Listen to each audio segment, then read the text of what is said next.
We've got some new details about Ahsoka's live action appearance in The Mandalorian Season 2, and this is wild stuff, guys. She's going to be doing way more than I originally thought. Let's break it down. What's up, everybody? It's Josh. Welcome back to the channel. Smash that like button with the powers of the Force, and let's get right into this news. This is very crazy stuff. I need to also issue a spoiler warning here. Potential spoilers for The Mandalorian Season 2. I know a lot of people were excited to learn about Ahsoka coming to live action for that series, but there are a lot of people that actually don't want any further details and want to be completely surprised with what she does in the show. If you are one of those people, check off of this video right now. This is coming from a reliable source, and it seems pretty accurate to me. Okay, so this is coming from John over at StarWarsNewsNet.com, and as I just alluded to, yes, they are a reliable source for this kind of information. They're the type of people that would not put this forward unless they had vetted this information, okay? So let's break down what they are hearing. So I'm going to read right from the article here, and then we're going to go to Speculation Town, and I'm going to nerd the F out about how awesome this is. So they say here, through discussions with several reliable contacts over the past couple of months, we've learned some pretty cool information on Ahsoka Tano's live-action debut in The Mandalorian, played by Rosario Dawson. We are leaving out anything that could spoil any story points, and just wanted to share these cool bits for those that have kept reading and are on the Ahsoka live action hype train. All aboard the hype train, baby! Woo! Okay, so it says here, Ahsoka will be wearing a dark gray hooded robe and have a look much more similar to the final appearance in the Clone Wars than her Gandalf the White appearance at the end of Rebels. Even though that was the last time we saw her in the canon timeline before The Mandalorian, she will likely first appear with the hood on, but fear not, her famous Togruta Liku, or the head tails, will be on full live-action display during her appearance on the show, and she will be removing the hood. Next up, they say, many have speculated if we'll see Ahsoka use lightsabers in The Mandalorian, and the answer is yes. Ahsoka will be wielding a blue-bladed lightsaber. We could not confirm whether she'll have a second lightsaber, but we speculate she will. It's possible a second saber could be a different color, but the significance of her having a blue blade and not a white would lead us to believe that she has in some way once again embraced the ways of the Jedi. So expect her to be igniting at least one blue lightsaber on the show. All right, so lastly, they're saying here, continuing off the details on her lightsaber, Ahsoka isn't showing up in a giant cloak to stand and look at someone for 30 seconds and leave. She is coming to fight. In our discussions with our contacts, we got the feeling that she gives off a Luke Skywalker at the end of The Last Jedi vibe in a sort of face down the First Order with a laser sword sort of way. Though I don't think she'll be doing any Force projections, and it will not be the First Order, of course. We've seen Ahsoka walk away from the Jedi Order in the past, but if she is once again embracing the religion, her arc may mirror that of the son of her master. Okay, so that is the official report, and I just find it so interesting that they're hearing even more. They said they didn't want to spoil story details. They're just kind of giving us the hype stuff. I really respect that. You know what I mean? Like, kudos to those guys for breaking it down that way, but I do sort of want to now speculate and sort of break down what I think of these developments and how they could interact with the story. I have no knowledge of this. I didn't even reach out to anybody to try to get any of these ideas confirmed because, frankly, I don't really like doing that. I just like speculating. And sometimes when I do reach out to people, they're like, don't say this, this, and that kind of ruins the fun for me. So here we go, baby. Take my hand. Let's go to Speculation Town. Okay, so first up, let's talk about her appearance in general. The fact that she's going to be using a gray robe and hood and not the white one that we see her in with that very Gandalf the White type of look at the end of Rebels.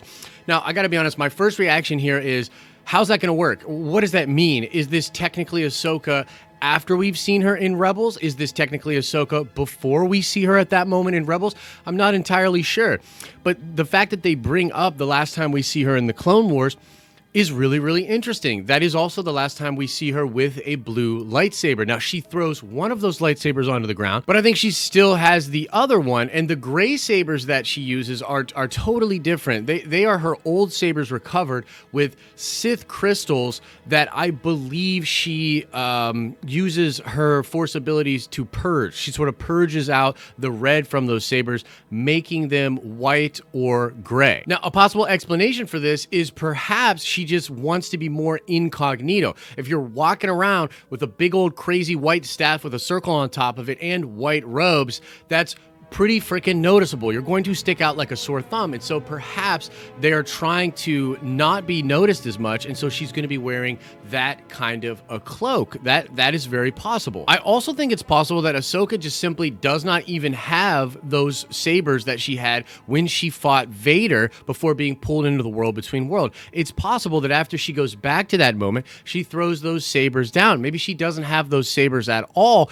And maybe she doesn't even really want to be using the Force or maybe using lightsabers in combat anymore. I mean, we do see her with that staff, you know what I mean? So it's very possible that she actually doesn't want to use the sabers at all anymore, and maybe she just has that blue saber and she's keeping it for sentimental reasons. She's keeping it because Anakin gave those sabers to her, and even though she throws the one down, which we do see Vader eventually pick up, which is a whole nother thing that we could discuss, it's pretty interesting that she's going to have a blue saber, possibly not even two, but a blue saber. Some really interesting story elements could be feeding into why. Now, the last bit here talking about how she's going to stand in front of this empire. She's going to be very similar to Luke at the end of The Last Jedi. That's epic stuff. And she's not just going to have like this little cameo. She's going to play a big role, and she's going to be bringing the action. And it makes me think of Grand Moff Gideon.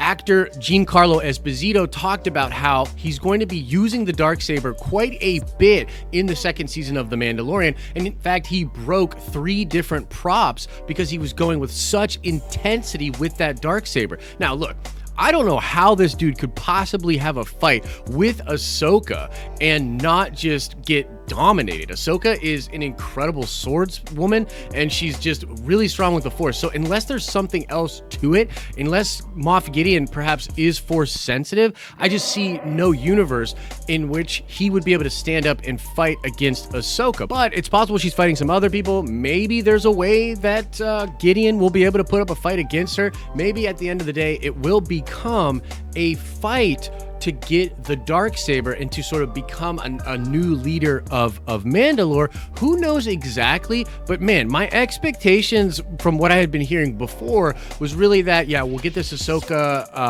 kind of cameo. It's going to be really cool, good flavor for fans, but not really much to it. And then they would save like the juicy stuff with her for later on, perhaps in her own live action series or in the Rebel sequel series, which is still a rumored show to be coming out. But hearing that they're going to give her a lot of action, man, I am there for it. That is some epic stuff, and it really leads me to believe that whatever's going on between our heroes and the new characters that are coming in and Moff Gideon and that part of the Imperial remnant is going to be much more epic than maybe we first thought, and the ramifications of this battle might be felt throughout the history and lore of Star Wars forever. But that is the excellent and juicy report about Ahsoka's live-action debut in The Mandalorian Season 2. I want to know what you think of the official report and then some of my speculation, so let us know in the comment section below. And now let's shout out Fluorescent. Yes, indeed, Simon Williams does become Wonder Man in Marvel Comics. So shout out to you, Fluorescent, and now let's ask another nerd card question before we get out of here. I want to know, what is the name of the planet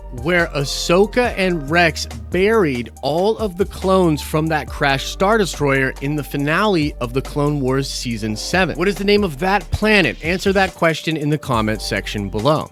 If you absolutely need more nerdy content in your life, click or tap over there to watch some more of our videos, or come on by our live streaming channel where we do a ton of live streaming all the freaking time. As I always say, I hope you're having an awesome and a nerdy day, and I'll see you in the next video.